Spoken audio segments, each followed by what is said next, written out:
உறவுகள் அனைவருக்கும் வணக்கம். தீபாவளி ஸ்பெஷல்னாலே முறுக்கு தாங்க. அந்த முறுக்கை கிராமப்புறத்தில் எப்படி நாங்கள் சிம்பிளாக செய்கிறோன்றதை அந்த வீடியோவில் காட்ட போகிறோம். கிராமத்தில் ஓப்பனாக எந்த ஒளிவு மறைவும் இல்லாமல் எப்படி செய்கிறோன்னு பாருங்கள். யூடியூப்பில் நிறைய பேர் செஞ்சு போட்டிருப்பாங்க. ஆனால் அதெல்லாம் நம்மளால் வீட்டில் செய்ய முடியாது. நாங்கள் செஞ்சுருக்கிற வீடியோவை பார்த்தீங்கன்னா நீங்களே சிம்பிளாக செய்யலாம். முதல்ல பாருங்கள், நாங்கள் 5 கிலோ அரிசியை தண்ணியில் ஊற வச்சு திரும்ப அதை காய வைக்கிறோம். பாருங்கள், காய வச்ச பிறகு அப்படியே எடுத்துகிட்டு போய் மிஷினில் அப்படியே அரைச்சி எடுத்துகிட்டு வர வேண்டியதான். இந்த 5 கிலோ அரிசிக்கு கடலப்பருப்பு தேவைன்னா ஒரு 3/4 கிலோ வரைக்கும் கடலப்பருப்பை சேர்த்துக்கலாம். கடலப்பருப்பு தேவையில்லாதவங்க அப்படியே அரிசி மாவு மட்டும் அரைச்சிட்டு வந்தால் போதும். நாங்கள் வெறும் அரிசி மாவு தான் அரைக்கிறோம். முறுக்கு சொல்கிறதுக்கு பாருங்கள், மில்லில் அரைக்கிறோம்.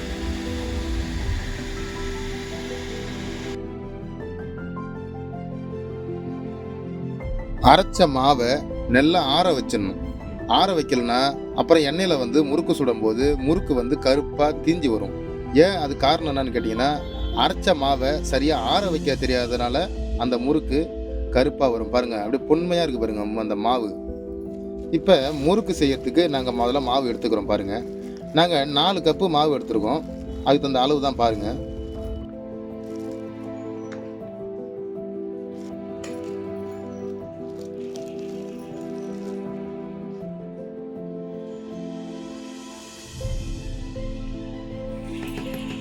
கையில் கடி 4 கப்பு மாவு எடுத்தாச்சு. இப்போ இந்த மாவுக்கு தகுந்த உப்பு திட்டமாக சேர்த்துக்குங்க.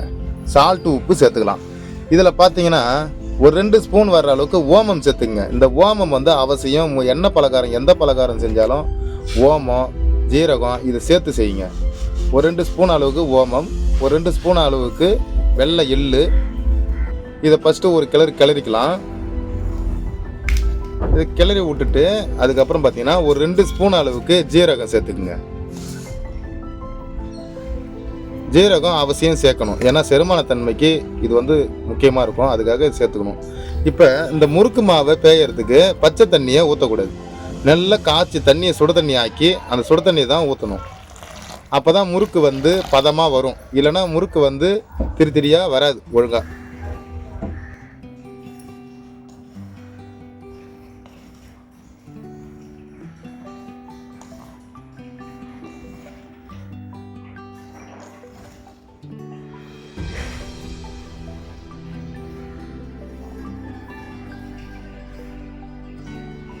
மாவு இது போல் பதமாக பேஞ்சிக்கிங்க. ரொம்பவும் லூஸ் ஆக்கிட்டிங்கன்னா எண்ணெய் இழுக்கும். இது போல் கொஞ்சம் கட்டியாக மாவு பேஞ்சிக்கிட்டிங்கன்னா பதமாக எண்ணெய் இழுக்காமல் முறுக்கு நல்லா சாப்பிட்றதுக்கு நல்லா மொறுன்னு கிடைக்கும். பாருங்கள், மாவோடைய பதம் இதுதான். முறுக்கு சுடுற பதம் இது போல் பதமாக சுட தண்ணியை ஊற்றி நல்லா பிசைஞ்சிக்குங்க.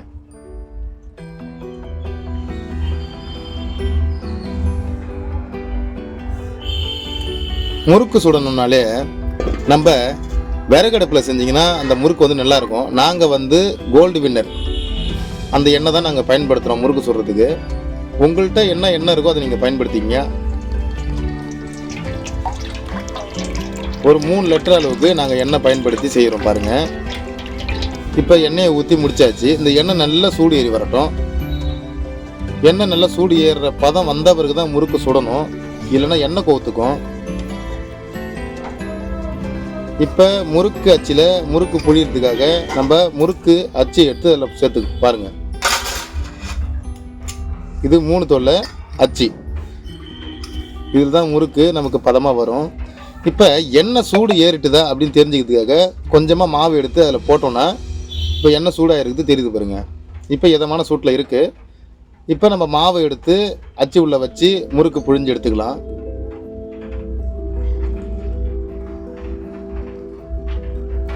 திட்டமாக வச்சு ஃபஸ்ட்டு புழிஞ்சு எடுத்துக்கலாம்.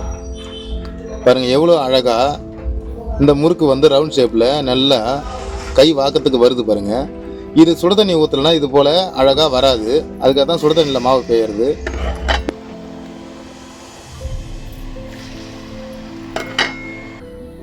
தீபாவளினாலே முறுக்கு தான் ஃபேமஸ். அந்த முறுக்கும் நல்லா அழகாக இருந்ததுன்னா அதை விட ஃபேமஸ் தீபாவளி.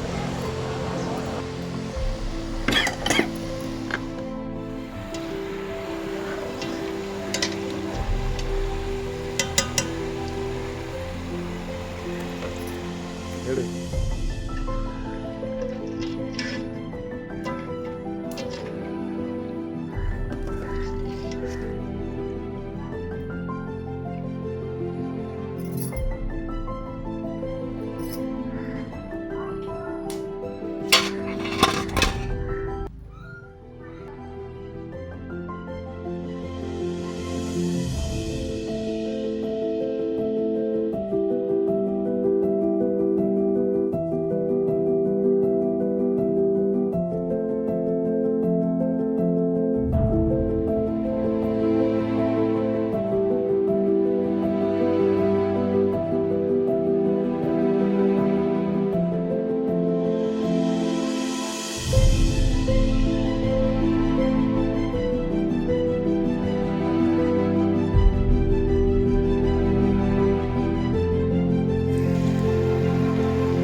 அந்த காலத்தில் பழமொழி சொல்கிற மாதிரி முறுக்கு சுடும்போது மழை வந்தால் ஒரு இனிமையாக இருக்குன்ற மாதிரி எங்கள் வீட்டுக்காரங்க முறுக்கு சுட்டுக்கிட்டே இருக்காங்க. சுடும்பொழுது மானம் இருட்டிக்கிட்டு இருக்குது. கொஞ்ச நேரத்திலேயே மழை வந்துச்சு பாருங்கள். மழை பெய்ய ஆரம்பிச்சிட்டுது. மழை நல்லா பெஞ்சிட்டு இருக்கு. முறுக்கும் சுட்டு முடிச்சாச்சு. முறுக்கு அருமையாக சுட்டு ஒரு டபலாவில் அடிக்கிட்டோம் பாருங்கள். இதை சுவைக்கிறதுக்கு எங்கள் அப்பா முதல்ல வந்திருக்கிறாரு. சாப்பிட தொடங்கிட்டார்.